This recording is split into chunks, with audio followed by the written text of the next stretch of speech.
Pernah nggak sih, kalian semangat banget menyemai bibit, menanam benih-benih harapan? Beberapa hari kemudian semuanya layu karena lupa disiram. Atau malah skenario sebaliknya, terlalu sayang sampai setiap hari disiram, tahu-tahu akarnya busuk dan bibitnya mati lemas. Ini adalah dilema klasik para pekebun, terutama kita yang sibuk atau kadang-kadang pelupa. Tapi tenang, hari ini saya akan bocorkan sebuah rahasia. Sebuah metode jenius yang sering disebut sebagai rahasianya para tukang kebun malas, tapi hasilnya justru luar biasa subur. Namanya adalah metode sumbu. Dalam video ini, kalian akan belajar cara membuat sistem penyiraman otomatis super sederhana yang cuma butuh perhatian kalian seminggu sekali, bahkan bisa lebih. Siap-siap ucapkan selamat tinggal pada drama siram-menyiram setiap hari, karena dijamin bibit kalian akan tumbuh subur tanpa repot. Jadi, apa sih sebenarnya metode sumbu ini? Apakah ini semacam sihir atau teknologi canggih? Jawabannya, bukan keduanya. Ini adalah sains murni yang sangat sederhana, meniru cara kerja alam. Prinsip dasarnya disebut aksi kapilaritas. Ingat pelajaran fisika di sekolah? Aksi kapilaritas adalah kemampuan air untuk mengalir ke atas melawan gravitasi melalui ruang-ruang sempit, seperti pada serat kain atau spons. Nah, metode sumbu memanfaatkan prinsip ini secara langsung. Kita menggunakan sepotong kain sebagai sumbu yang berfungsi seperti sedotan. Satu ujung sumbu kita celupkan ke dalam wadah berisi air dan ujung lainnya kita tanam di media tanam bersama bibit kita. Secara ajaib tapi ilmiah, sumbu ini akan terus-menerus menarik air dari wadah dan melembabkan tanah secara konsisten. 24 jam sehari, 7 hari seminggu. Hasilnya, tanah tidak pernah kekeringan total dan juga tidak pernah becek. Kelembapan ideal ini adalah kunci utama bagi bibit untuk tumbuh kuat dan sehat, terutama di fase-fase awal yang sangat krusial. Mari kita mulai dengan mengubah pola pikir kita. Kata malas dalam metode sumbu malas sebenarnya bukan berarti abai atau tidak peduli. Justru sebaliknya, ini adalah tentang menjadi pekebun yang cerdas dan efisien. Gagal dalam berkebun seringkali bukan karena kurangnya usaha, tapi karena usaha yang tidak konsisten. Hari ini kita siram banyak, besok lupa, lusa kita siram lagi sampai becek sebagai penebusan dosa. Siklus banjir dan kekeringan ini sangat membuat stres bibit tanaman yang masih rapuh. Akar mereka butuh lingkungan yang stabil untuk berkembang. Metode sumbu ini menghilangkan inkonsistensi tersebut. Kita menyediakan sumber air yang konstan dan membiarkan media tanam dan akar tanaman mengambil air sesuai kebutuhannya saja, tidak lebih dan tidak kurang. Ini adalah bentuk otomasi paling sederhana dalam berkebun. Jadi, ini bukan tentang kemalasan, melainkan tentang menciptakan sebuah sistem yang bekerja untuk kita, memberikan hasil yang lebih baik dengan intervensi yang jauh lebih sedikit. Kita bekerja lebih pintar, bukan lebih keras. Ini adalah filosofi yang akan mengubah cara Anda memandang rutinitas berkebun selamanya. Sekarang, mari kita bedah lebih dalam keajaiban di balik sistem ini, yaitu sang sumbu itu sendiri. Pemilihan bahan untuk sumbu sangatlah penting, karena tidak semua kain diciptakan sama. Kita membutuhkan bahan yang memiliki daya serap atau wicking ability yang baik. Apa saja contohnya? Kain flanel adalah pilihan juara. Seratnya yang padat namun lembut sangat efektif dalam menarik air. Pilihan hebat lainnya adalah kain katun tua, seperti dari kaos bekas yang sudah tidak terpakai. Selain ramah lingkungan karena mendaur ulang, katun memiliki kapilaritas yang bagus. Tali sepatu katun yang tebal juga bisa berfungsi dengan baik. Bahkan beberapa orang menggunakan potongan kain pel atau sumbu kompor. Yang perlu dihindari adalah bahan sintetis murni seperti nilon atau polyester 100%, karena mereka cenderung menolak air daripada menyerapnya. Ukuran sumbu juga berpengaruh. Untuk pot kecil, sumbu selebar 1 hingga 2 cm sudah cukup. Untuk pot yang lebih besar, Anda mungkin perlu sumbu yang lebih tebal atau bahkan menggunakan 2 sumbu untuk memastikan kelembapan merata. Eksperimen adalah kuncinya, tapi flanel dan katun adalah titik awal yang paling aman dan terjamin keberhasilannya. Keindahan dari metode sumbu adalah kesederhanaannya dan biayanya yang mendekati nol. Anda tidak perlu membeli peralatan mahal. Coba lihat di sekitar rumah Anda, pasti banyak barang yang bisa dimanfaatkan. Bahan utama yang kita butuhkan adalah wadah. Botol plastik bekas air mineral ukuran 1,5 liter adalah pilihan yang sempurna. Selain mudah didapat, botol transparan memungkinkan kita untuk memantau level air di dalam reservoir dengan mudah. Anda juga bisa menggunakan toples kaca bekas selai, ember cat bekas yang sudah dibersihkan, atau bahkan dua pot dengan ukuran berbeda di mana pot yang lebih kecil untuk tanaman diletakkan di atas pot yang lebih besar untuk air. Selain wadah, kita butuh media tanam. Campuran cokopet, sekam bakar, dan sedikit kompos adalah kombinasi yang ideal. Media tanam ini harus gembur dan memiliki drainase yang baik agar tidak memadat dan menghambat kerja sumbu. Terakhir, tentu saja, adalah bahan sumbu yang sudah kita bahas sebelumnya. Dengan 3 elemen ini, wadah, media tanam, dan sumbu, kita sudah siap untuk membangun sistem penyiraman otomatis pribadi kita. Sangat mudah, murah, dan efektif. Langkah pertama dalam perakitan adalah menyiapkan wadah kita. Mari kita ambil contoh paling umum, yaitu menggunakan botol plastik bekas. Prosesnya sangat mudah.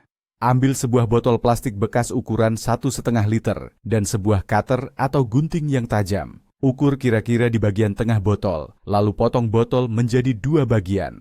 Hati-hati saat memotong agar hasilnya rapi dan tangan Anda aman. Sekarang Anda memiliki 2 bagian. Bagian atas yang berbentuk corong dan bagian bawah yang berbentuk cangkir. Bagian bawah inilah yang akan menjadi reservoir atau tangki air kita. Bagian atas akan kita balik dan letakkan di atas bagian bawah. Ini akan menjadi pot tempat kita menanam bibit. Sebelum itu kita perlu membuat lubang pada tutup botol. Lubang ini harus cukup besar untuk dilewati oleh sumbu kain kita. Anda bisa menggunakan paku yang dipanaskan atau bor kecil untuk melubanginya. Pastikan lubang tidak terlalu besar agar sumbu pas dan tidak mudah lepas. Dengan begini, struktur dasar dari pot sumbu kita sudah jadi. Simpel kan?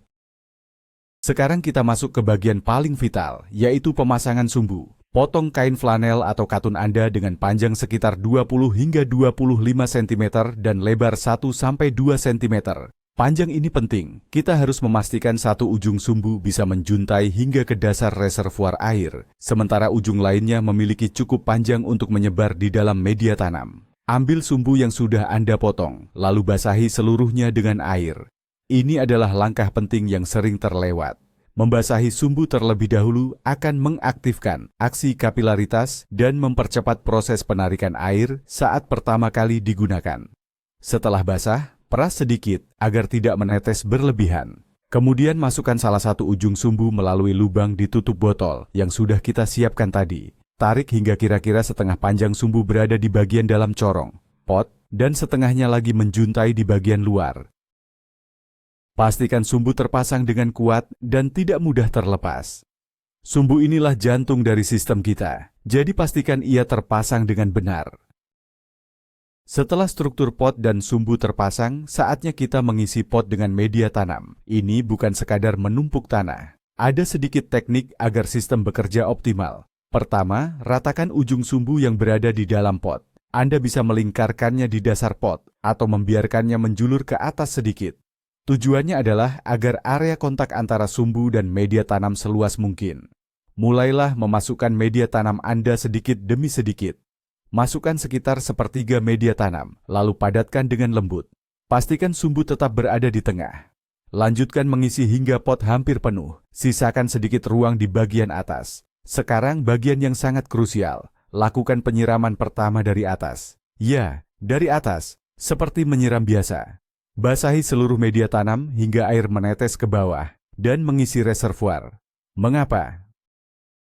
Ini untuk memastikan seluruh media tanam basah merata dan terjadi kontak sempurna antara media tanam dengan sumbu yang sudah basah. Ini akan memulai jembatan air dan memastikan aksi kapilaritas berjalan lancar sejak awal. Setelah penyiraman pertama ini, Anda tidak perlu lagi menyiram dari atas. Dengan pot yang sudah siap, sekarang kita bisa mulai menanam. Jika Anda memulai dari benih, buatlah lubang kecil di tengah media tanam, sekitar setengah hingga 1 cm dalamnya. Masukkan 1 atau 2 benih, lalu tutup kembali dengan media tanam secara tipis. Jangan menanam terlalu dalam, karena benih bisa kehabisan energi sebelum berhasil tumbuh ke permukaan.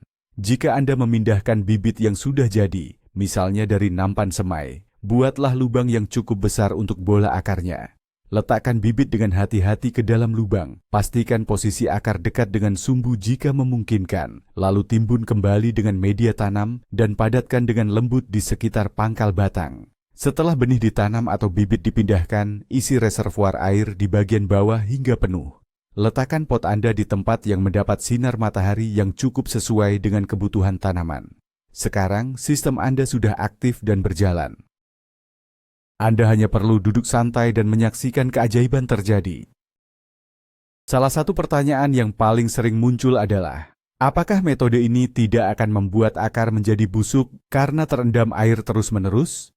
Ini adalah kekhawatiran yang sangat wajar, namun jawabannya adalah tidak jika dilakukan dengan benar. Kunci utamanya terletak pada sifat media tanam dan cara kerja kapilaritas itu sendiri.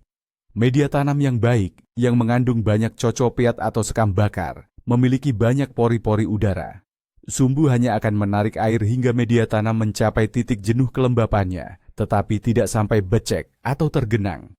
Air mengisi ruang-ruang mikro, sementara ruang-ruang makro tetap terisi udara, yang sangat dibutuhkan akar untuk bernapas. Ini berbeda dengan pot konvensional yang disiram berlebihan dari atas, di mana air akan mengisi semua pori udara dan mencekik akar. Dengan metode sumbu, tanah mengambil air sesuai kebutuhan, menciptakan keseimbangan sempurna antara air dan udara. Jadi, alih-alih menyebabkan busuk akar, metode ini justru menciptakan lingkungan perakaran yang ideal dan sangat sehat. Metode sumbu malas ini sangat fleksibel dan cocok untuk berbagai jenis tanaman, terutama tanaman yang menyukai kelembapan konsisten. Sayuran daun seperti selada, bayam, kangkung, dan pakcoy akan tumbuh sangat subur dengan metode ini. Mereka akan memiliki daun yang lebih renyah dan segar karena tidak pernah mengalami stres akibat kekeringan. Tanaman bumbu dapur seperti kemangi, mint, peterseli, dan seledri juga merupakan kandidat yang sempurna. Mereka akan tumbuh rimbun dan siap panen kapan saja. Untuk tanaman buah seperti cabai dan tomat, metode ini sangat ideal untuk fase persemaian hingga bibit siap dipindahkan ke pot yang lebih besar. Kelembapan yang stabil di awal pertumbuhan akan menghasilkan bibit yang lebih kuat dan kokoh. Bahkan beberapa tanaman hias dalam ruangan yang tidak suka tanahnya kering total, seperti sirih gading atau calathea, juga bisa diadaptasi menggunakan sistem ini. Namun, metode ini kurang cocok untuk tanaman yang membutuhkan periode kering di antara penyiraman, seperti sukulen atau kaktus. Seiring waktu, bibit Anda akan tumbuh dan mulai membutuhkan nutrisi lebih dari sekadar air.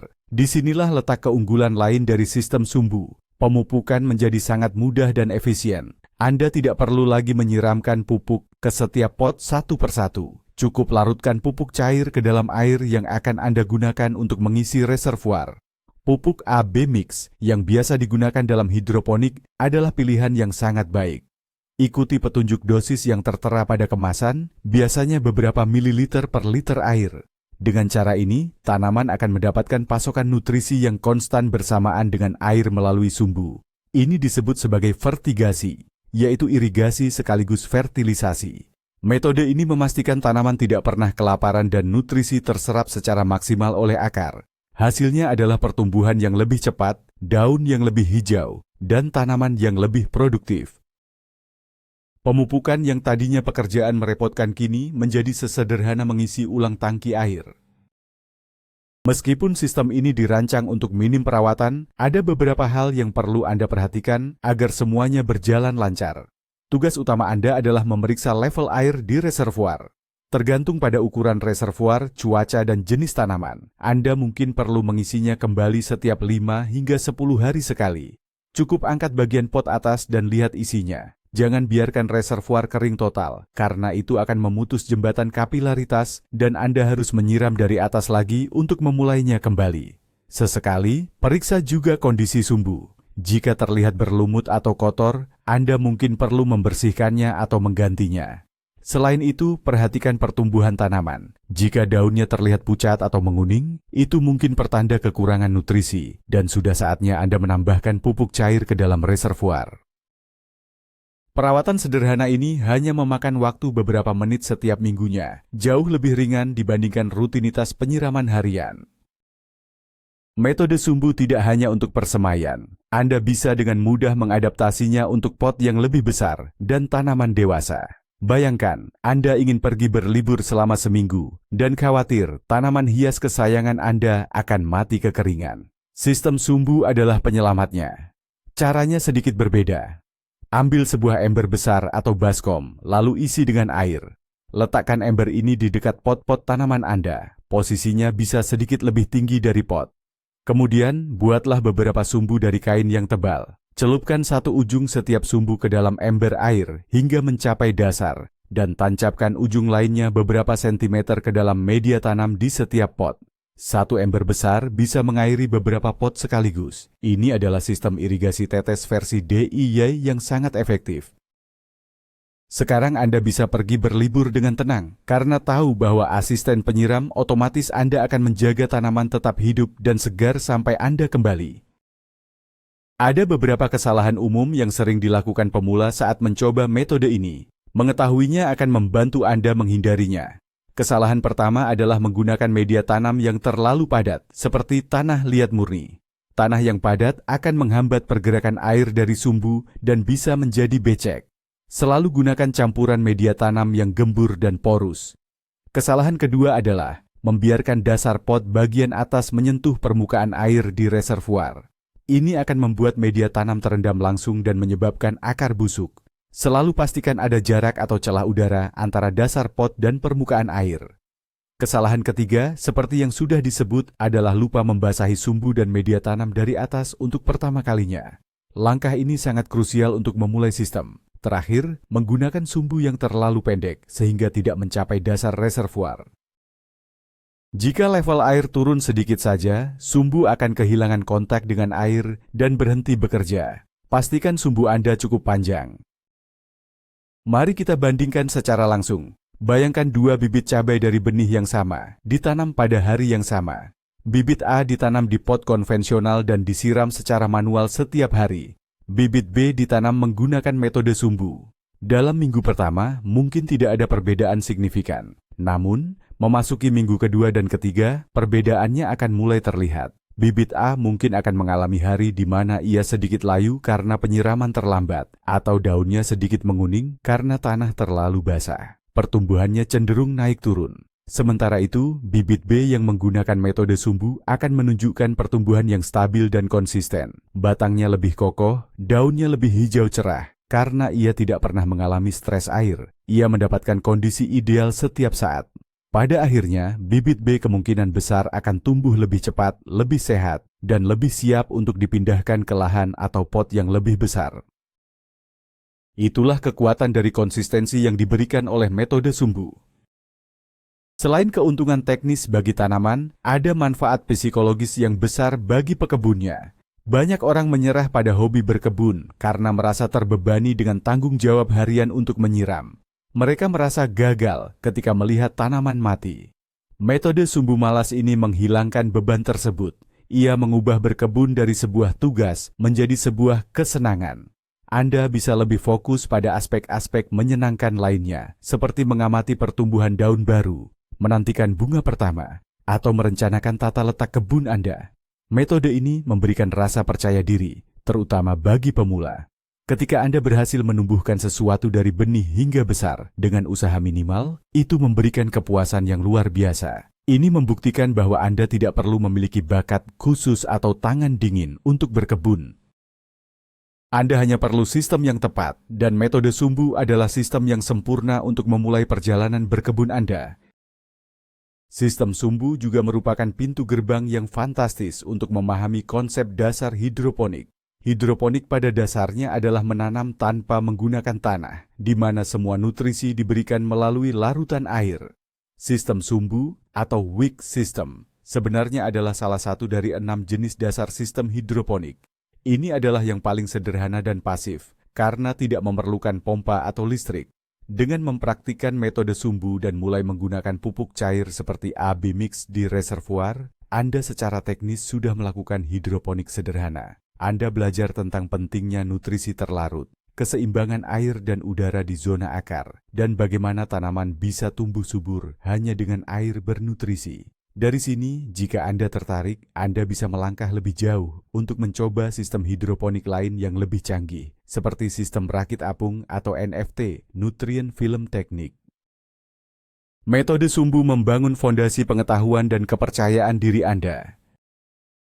Aspek keberlanjutan atau sustainability dari metode ini juga patut disorot. Pertama, metode ini sangat hemat air. Dalam penyiraman konvensional, banyak air yang terbuang karena menguap dari permukaan tanah atau mengalir langsung keluar dari lubang drainase pot. Dalam sistem sumbu, reservoir air tertutup oleh pot di atasnya, sehingga penguapan sangat minim. Tanaman hanya mengambil air sebanyak yang mereka butuhkan, tidak ada yang terbuang. Kedua, metode ini mendorong praktik daur ulang. Kita tidak perlu membeli pot-pot plastik baru yang mahal. Botol bekas, toples bekas, dan wadah plastik lainnya mendapat kehidupan kedua sebagai sistem tanam yang fungsional. Bahkan sumbunya bisa dibuat dari pakaian bekas. Dengan menerapkan metode ini, kita tidak hanya menumbuhkan makanan atau tanaman hias sendiri, tetapi juga berkontribusi dalam mengurangi sampah dan menghemat sumber daya air yang berharga. Ini adalah contoh nyata dari berkebun yang ramah lingkungan. Bagaimana jika Anda ingin membuat tampilan pot sumbu Anda lebih menarik secara estetika? Sangat bisa. Anda tidak terbatas pada botol plastik bening. Anda bisa mengecat bagian luar reservoir dengan cat akrilik agar tidak terlihat berlumut dan lebih berwarna. Atau, Anda bisa menggunakan toples kaca yang cantik sebagai reservoir dan menempatkan pot terakota kecil di atasnya. Cukup berlubang di dasar pot terakota untuk sumbu. Untuk sentuhan yang lebih alami, Anda bisa membungkus bagian luar reservoir dengan tali rami atau kain goni. Jika Anda menggunakan 2 pot plastik, pilih pot dengan warna-warna yang serasi. Dengan sedikit kreativitas, pot sumbu fungsional, Anda juga bisa menjadi elemen dekoratif yang indah untuk diletakkan di ambang jendela, balkon, atau bahkan di atas meja kerja Anda. Fungsionalitas dan keindahan bisa berjalan seiringan. Salah satu kegunaan terbaik dari metode sumbu adalah untuk membuat kebun bibit atau nursery.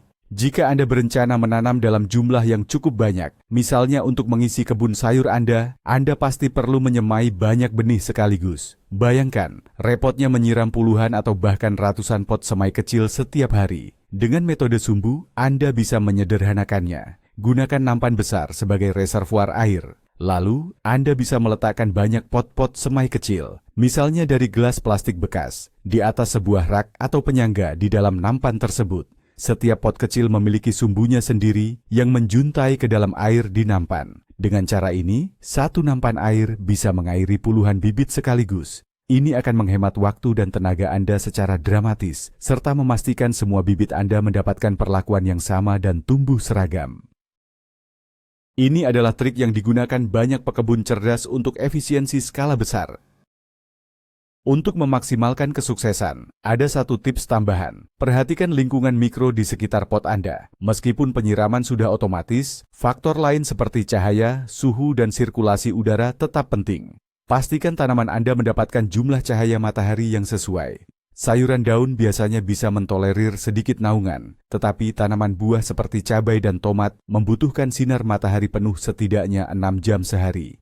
Sirkulasi udara yang baik juga membantu mencegah munculnya jamur atau penyakit. Jangan menempatkan pot terlalu rapat satu sama lain. Dengan mengkombinasikan keunggulan sistem penyiraman sumbu yang konsisten dengan kondisi lingkungan yang optimal, Anda menciptakan sebuah formula yang hampir pasti berhasil. Tanaman Anda tidak punya pilihan lain selain tumbuh dengan subur dan sehat. Anda telah menciptakan ekosistem kecil yang sempurna bagi mereka untuk berkembang. Jadi, itulah dia, metode sumbu malas. Sebuah cara yang jenius, sederhana, dan sangat efektif untuk memastikan bibit dan tanaman kalian mendapatkan pasokan air yang konsisten tanpa perlu kalian siram setiap hari. Kita sudah belajar bahwa ini bukan tentang kemalasan, tapi tentang kecerdasan dalam berkebun. Dengan memanfaatkan prinsip kapilaritas, kita menciptakan sistem penyiraman otomatis yang hemat waktu, hemat air, dan mencegah masalah paling umum dalam berkebun, kelebihan atau kekurangan air. Metode ini tidak hanya membuat tanaman lebih sehat, tapi juga membuat hobi berkebun menjadi lebih ringan dan menyenangkan. Kalian bisa pergi berlibur tanpa cemas dan lebih fokus menikmati proses pertumbuhan tanaman. Kalau kalian suka dengan trik berkebun hemat tenaga ini, jangan lupa tekan tombol like, subscribe, dan nyalakan loncengnya ya. Dengan begitu, kalian gak akan ketinggalan video-video keren lainnya dari kami.